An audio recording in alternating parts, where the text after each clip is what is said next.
Welcome back. We're so honored to have Nichole Sylvester in the house. She's the author of Oh Shift, what a great title, and it came out today. We're so excited as intuitive spiritual coach. Yes. Congratulations. Thank you. Thank you for having me. And today couldn't be more aligned for you to share your journey, to celebrate your life. We're so incredibly grateful you started your day with us. It's like the best birthday, book launch, It's everything. incredible. Birthday, book launch. I know, like what better day could this be? So thank you guys for spending Wait, it's it. your birthday celebration. today? Yeah. Oh my God. So we're just incredibly inspired by your journey and this book. Let's start at the very beginning for you. Tell us about your childhood. So grew up in a home where addiction kind of just like ran the show. Created a lot of chaos. My mom was navigating 3 kids, and I had a lot of pain. I developed anxiety where like my stomach would hurt. I thought I was dying because I was always worried about my mom and dad going to die. So by the time I was 15, I was self-medicating, numbing, and then I just kind of took on those patterns from my childhood. Domestic violence, went into abusive relationships, numbed with whatever was available, and just kind of went down a dark spiral from there. When did it turn around? Well, there was a series. So my first abusive relationship was at 17. And I actually had a moment where I was like, I want to get out of this. And I did. But when I escaped, or when I left him, he actually came and kidnapped me. And kidnapped me and beat me up. And I was like unrecognizable. And from there, I had so much shame that I actually like quit my job and went down a whole other path. I ended up dancing, moved to Vegas, started selling drugs. And then I went into like big time drug dealing, which was like transporting cocaine and making a lot of money. And then I got pregnant with my daughter. And when I got pregnant with my daughter, I was like, okay, we have to change these patterns. And how old were you? 22. 22. Yes, and I just turned 36 today. So it's been a while. So there was these patterns, but I didn't know how to get love that didn't have pain. How can I ever be sober? Like I couldn't imagine life without something. So that being said, I decided that I was going to get out of this house where I was living in this really violent relationship. And I would say like the climax of it all, my daughter's father, he threw something at my head when we were in a fight, and I had to get 10 staples at the crown of my head. And there was this moment where I was like, if I don't leave now, something, like I'm going to die maybe, right? So I actually had to escape him, like literally escape him, drug him and escape him to leave. And after I did, he murdered a woman 6 weeks later in our home. God. So that was like the holy shift. Right? Like, Holy shift, So that could have been you. But from then, there was a lot of PTSD. So my only goal was to get sober. Like, can I get sober and raise a child? Yeah. They say in the program that it's like if it basically addiction leads to insane asylums, jail, or death. And and it really does get really, really ugly at times. Congratulations thank you. on making the shift. Yeah. What was the most pivotal moment? Was it that moment when you decided to escape? Was the moment when you had to? Yeah, I mean, one, when I escaped, like I would say, like I don't know if I would have gone back, because it's like domestic violence is a whole other like psychological thing. But being in my home, standing in my closet where there was another woman's blood, and just realizing like this could have been me, you know? And that was the moment where I was like, I don't want her life to be in vain, number one, because I had a lot of guilt around like why her and not me. So there's just like, it was just layers and layers of stuff.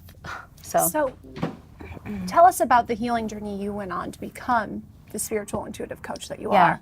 Never planned to be that. If you would have told me that 10 years ago, I would have been like, that's a joke, right? So for me, it was by force of going to spiritual community when I was diagnosed with a panic disorder, because I had panic attacks all the time. And I ended up in the hospital, and because I blacked out from a panic attack on the freeway in Pasadena.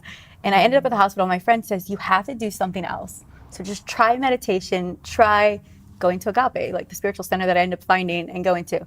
And I was like, I don't want to go, but at the same time, I was so desperate. And that took me down the path of, there's nothing wrong with me, and I can heal. Michael Beckwith and Agape, we want to give you guys big totally, kudos. yes. We love your work. Love him. Obviously, the same doctor have the same degree as Dr. Yeah. Michael, and just the whole community is just so amazing over there. I think they have 8,000 congregants, and they've just done an incredible job at spreading truth. Totally changed my life. And you've done an incredible job of spreading truth. I mean, you work with thousands of people.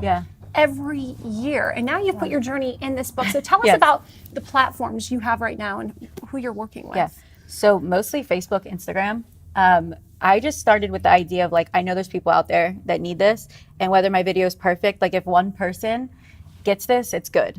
And I remember being in my home when I was addicted to drugs, and I would look up life coaches and rehabs, and I was just like so desperate. So like I really did my book for those people. It's one of the things I love so much about you, and it's such an important point to remember, because I think a lot of people want to share journeys they've been through and experiences they've had, but they want to make sure that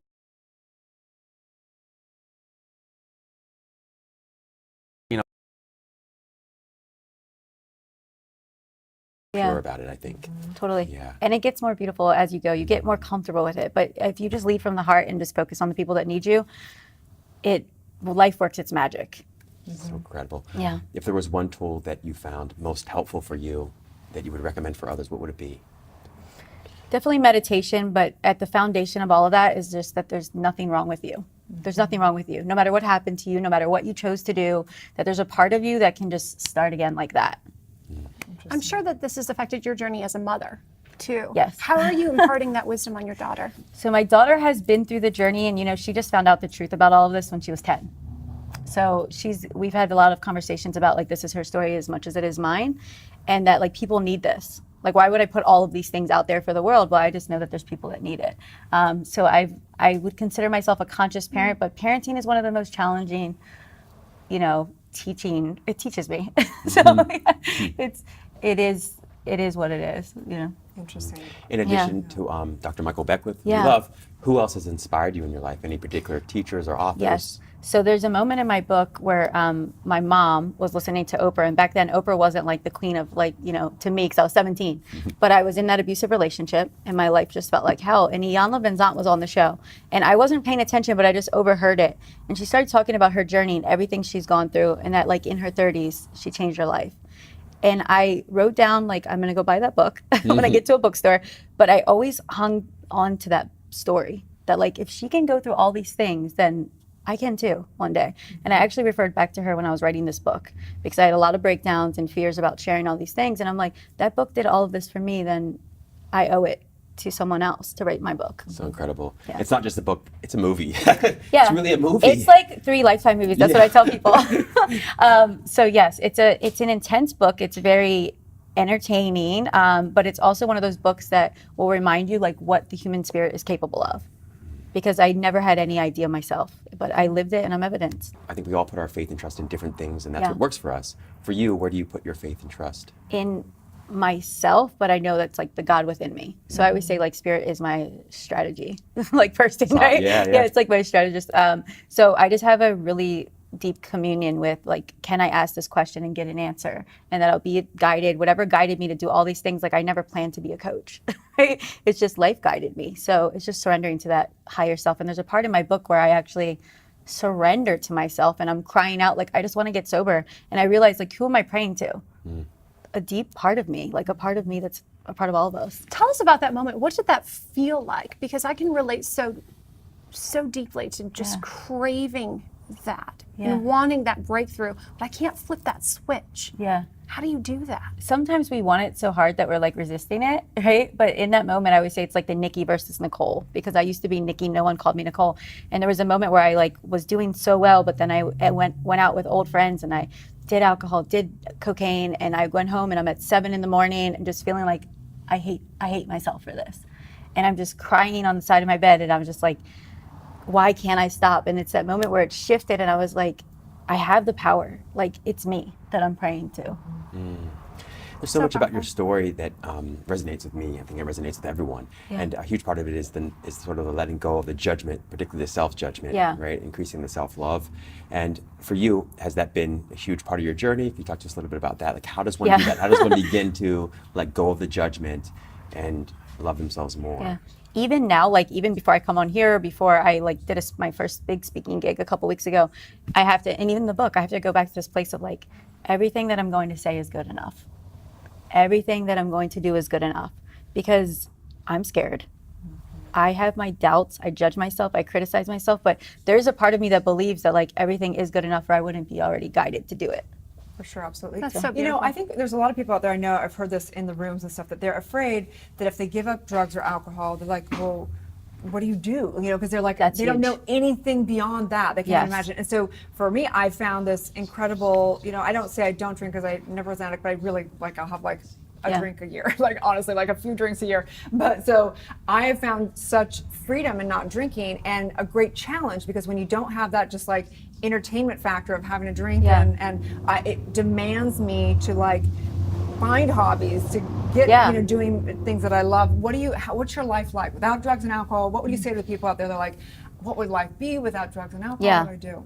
Well, I'm not like someone that went to like so-called recovery. Like I can have a glass of wine or a cocktail. I've learned to manage that. But I would say that there was periods of incubation where I didn't.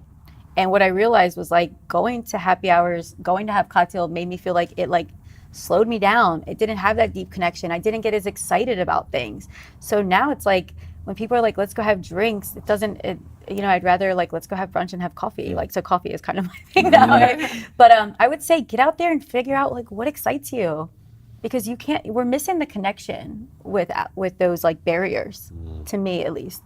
It is a huge part. I love the point about purpose, finding your purpose, and also just getting crystal clear about what brings you joy intrinsically without having to depend on something outside of yourself. What do you love most? What brings you most joy? You know, I really love my work. It doesn't feel like work. It's kind of like sometimes I question myself, like, is this an addiction or is this, but like, how could I stop? You know, it's like I help people. It's coming through me. It's exciting. I love to travel. You know, even when we talk about raising kids and I see those kids on the video, when I think about why I was addicted, it's like if we can just find that passion, find that excitement. And even with my daughter, I'm always looking for like, what's her natural excitement? What can we nurture? Because that's what we're supposed to do. I just love that. That's something, you know, done a little bit of work in sort of rehab clinics and whatnot. And the one thing that I always found was that at the end of the day, we all just want to feel good. And we're all addicted to feeling good. And the problem with drugs is that there's not any judgment around it. It's just doesn't work. It just doesn't work. It's not sustainable. It has side effects and it doesn't work. And that's what I love about your story the most is there's not any judgment about any of it. There's an experience that you went through that was very tough and challenging, and you've got these incredible takeaways, this incredible career, and an incredible purpose, but no judgment, because it's just something that didn't work. And you know what we said about this with the kids and with the drugs and we want to feel good. I learned that like what I thought felt good on drugs and alcohol was like here, and feeling good and fulfillment in your purpose, in your joy, and letting go of things you're obligated to and things you don't like and having boundaries gets you here. So true. So it's like, are we willing to do that? Yeah, like really. I would say my favorite highs now are like kirtan, like spiritual highs, you know? Absolutely, 100%. So where can people find you? Facebook, NicholeSylvester.com, Nichole with an H, Instagram, and I have a YouTube channel I'm kind of nurturing, and buy the book on Amazon. Available today. We're so excited to be a part of your journey Thank you to guys launch so much. this. Have a beautiful birthday. Stay Thank tuned. you. We'll be back with more on Good Morning La La Land.